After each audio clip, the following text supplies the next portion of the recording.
નમસ્કાર મિત્રો, મારા વિડીયોમાં તમારું સ્વાગત છે। હું તમને બે સગા ભાઈઓની વાર્તા સંભળાવીશ। બે સગા ભાઈઓ હતા, એમાંથી એક કેફી દ્રવ્યોનો બંધાણી, દારૂડિયો અને આડા રસ્તે ચડેલો હતો। એ વારંવાર ઘરમાં ઝઘડા કરતો, પોતાની પત્ની અને બાળકોને પણ અવારનવાર મારતો। જ્યારે બીજો ભાઈ એક સફળ બિઝનેસમેન હતો, ખૂબ જ આનંદી, પ્રેમાળ અને કુટુંબ પરાયણ હતો। સમાજમાં એનું ખૂબ માન હતું।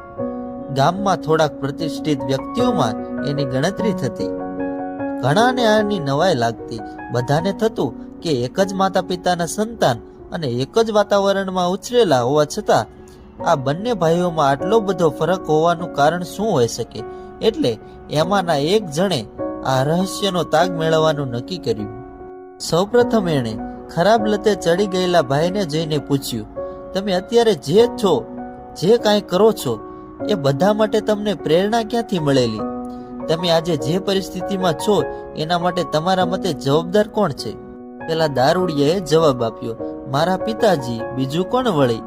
એ પોતે નશીલી દવાઓના બંધાણી હતા, દારૂ પણ એટલો જ ઢીંચતા। રોજ રાત્રે ઘરે આવીને મારી માને મારતા, અમારામાંથી કોઈક ઝપટે ચડી જાય તો અમને ઢીબી નાખતા।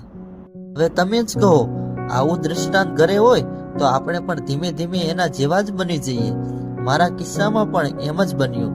પેલા પૂછનારને આ વાત બરાબર લાગી। ત્યારબાદ એ બીજા ભાઈ પાસે ગયો।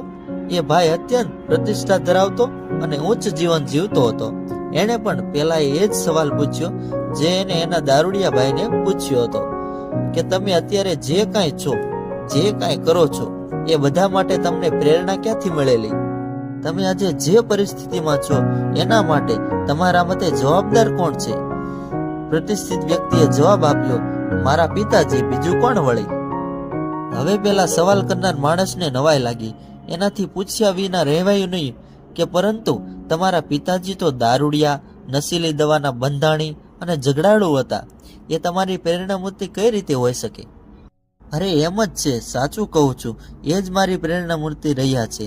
પેલા ભાઈએ જવાબ આપ્યો, જુઓ, હું નાનો હતો ત્યારથી મારા પિતાજીને નશીલી દવા, દારૂ પીને ઘરે આવતા જોતો।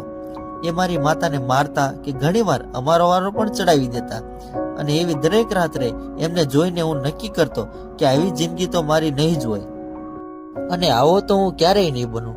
અને તમે જુઓ જ છો, એના લીધે મળેલું પરિણામ તમારી નજર સામે જ છે। પૂછવાવાળા માણસને એની વાત પણ સાચી લાગી। દુનિયા પાસે હકારાત્મક અને નકારાત્મક એમ બધું જ છે। એમાંથી શું મેળવવું એ કેવળ આપણા પર આધાર રાખે છે। જો વિડીયો સારો લાગ્યો હોય તો મારી ચેનલને લાઈક કરો, શેર કરો અને સબસ્ક્રાઇબ કરો।